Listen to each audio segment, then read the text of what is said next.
There once was a monastery that had very strict rules. The monks took a vow of silence. No one was allowed to speak at all.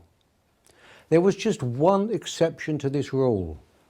Every year, the monks were permitted to speak just 2 words.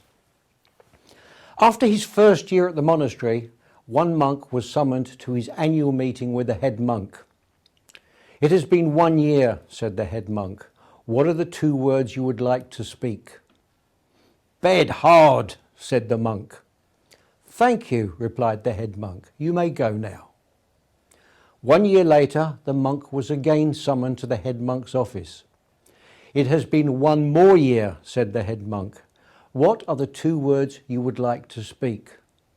"Food awful," said the monk. "I see," replied the head monk. "You may go now."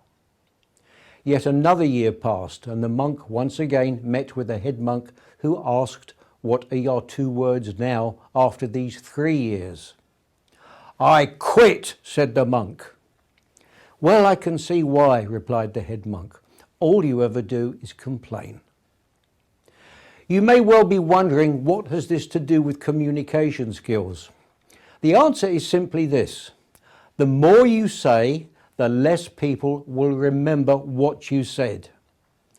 If you found that story amusing, you'll almost certainly remember it and be able to tell it to others. Had each of the 3 conversations between the monk and the head monk been a much longer conversation, you would probably struggle to remember it and most likely not bother. Much the same goes for your communications with your prospects and customers. Always aim to convey your message powerfully and with as few words as possible. And remember that people love stories, and a case study can be turned into a very interesting short story.